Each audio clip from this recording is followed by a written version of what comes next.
2024 అధికారంలోకి రాకముందు ఎక్కడికి వెళ్ళినా చంద్రబాబు నాయుడు కానీ ఆయన కుమారుడు లోకేష్ గారు కానీ ఇద్దరు ఏం చెప్పేవారంటే ఈ రాష్ట్రంలో ప్రభుత్వం ఏదో నిరుద్యోగుల్ని పట్టించుకోవట్లేదని, జగన్మోహన్ రెడ్డి గారు ఉద్యోగ కల్పన చేయట్లేదని, మేము వస్తే ఏటా జాబ్ క్యాలెండర్ ఇస్తామని, లక్షల ఉద్యోగాలు ఇస్తామని ప్రకటనలు చేసేవారు.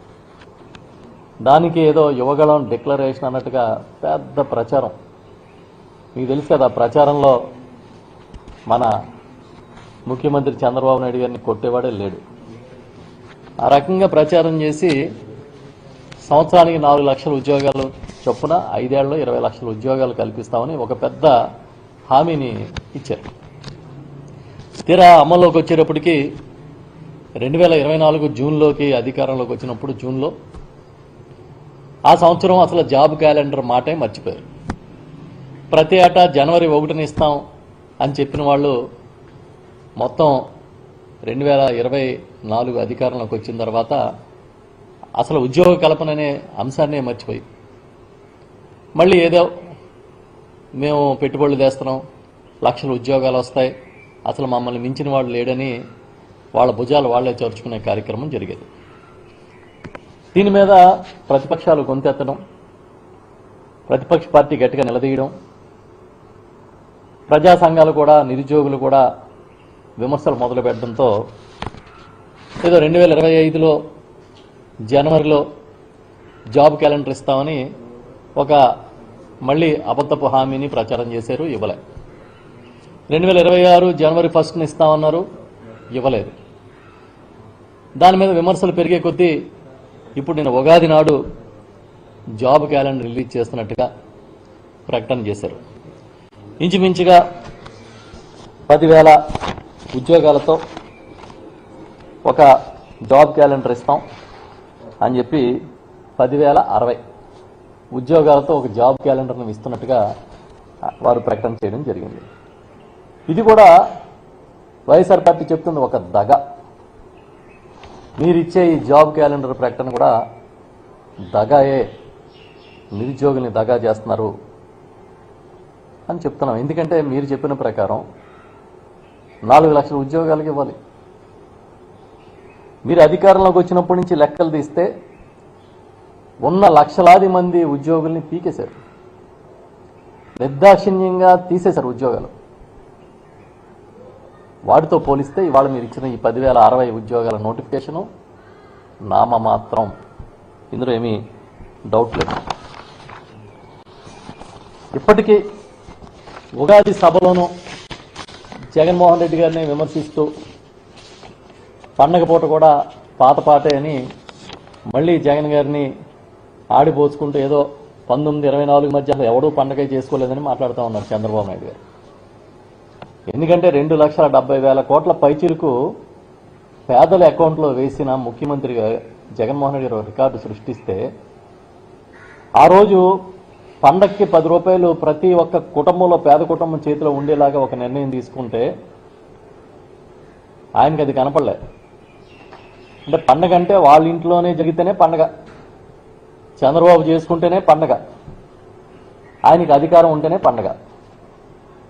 కాబట్టి మిగతా వాళ్ళు ఎవరు పండుగలు చేసుకున్నట్టుగా జగన్మోహన్ రెడ్డి గారిని విమర్శిస్తూ ఉన్నారు. ఇంకా నిన్న ఇచ్చిన ఈ జాబ్ క్యాలెండర్ విషయంలోకి వస్తే ఇప్పుడే నేను చెప్పినట్టుగా 24, 25 ఆ ఊసే ఎత్తలేదు. 26లో ఇవాళ 10,060 ఉద్యోగాల నోటిఫికేషన్ ఇచ్చి ప్రకటన చేసి, అది కూడా 4 విడతల్లో 41 నోటిఫికేషన్లు ఇస్తారంట అక్టోబర్ దాకా. 4 విడతల్లో 41 నోటిఫికేషన్లు ఇచ్చి ఉద్యోగాలు భర్తీ చేస్తామని చెప్పారు. దాంతోపాటు ఇంకా మనం లోపలికి వెళ్తే అసలు వీళ్ళ ఉద్యోగ కల్పన ఏ విధంగా ఉంది అని అంటే 22 నెలల్లో, అధికారంలోకి వచ్చిన 22 నెలల్లో చంద్రబాబు నాయుడు గారి ప్రభుత్వంలో తగ్గిన ఉద్యోగుల సంఖ్య, ప్రభుత్వ ఉద్యోగుల సంఖ్య 1,72,000. ఈ 1,72,000 ఉద్యోగుల సంఖ్య తగ్గితే మీరిచ్చే 10,000 ఉద్యోగాలు ఏ మూలకి అని అడుగుతున్నాం మేము.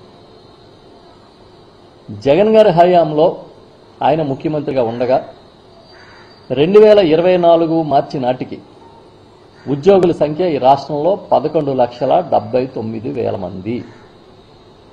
ఆ తర్వాత చంద్రబాబు గారి పరిపాలనలో 2025 డిసెంబర్ నాటికి ఉద్యోగుల సంఖ్య 10,07,000. ఇది అసెంబ్లీ సాక్షిగా ఆర్థిక శాఖ విడుదల చేసిన ద్రవ్య విధాన పత్రంలోని అంకెలివి. అంటే కూటమి ప్రభుత్వం అధికారంలోకి వచ్చిన తర్వాత 22 నెలల్లో 1,72,000 ఉద్యోగాలు పోయినాయి.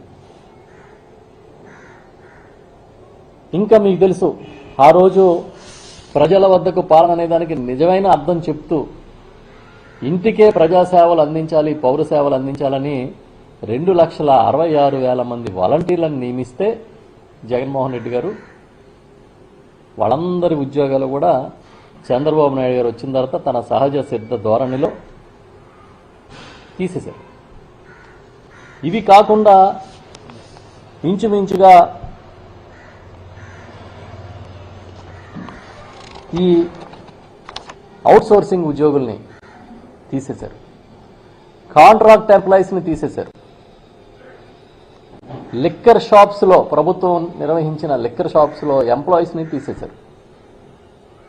వీళ్లతో పాటు ఇంచుమించుగా మీరు చూస్తే గత ప్రభుత్వంలో, అంటే జగన్మోహన్ రెడ్డి గారి హయాంలో ఉన్న ప్రభుత్వంలో 96,675 మంది అవుట్సోర్సింగ్ ఎంప్లాయీస్ ఉన్నారు. ఇది గత డిసెంబర్ నాటికి, గత ఏడాది డిసెంబర్ నాటికి అంటే 3 నెలల క్రితానికి 87,681 మందికి చేరింది.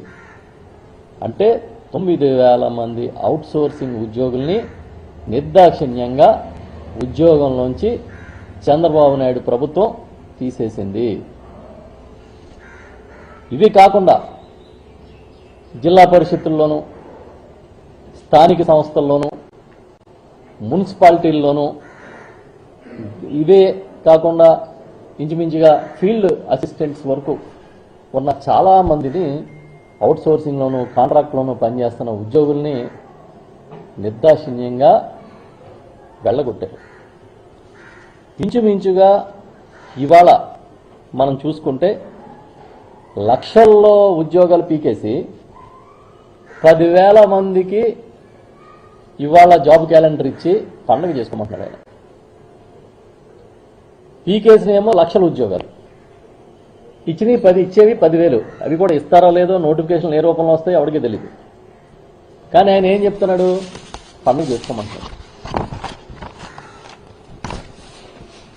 ఇంచుమించుగా 2025-26లో తీసుకుంటే చంద్రబాబు నాయుడు గారి వచ్చిన తర్వాత అధికారంలోకి చేసిన 2 రిక్రూట్మెంట్లు కూడా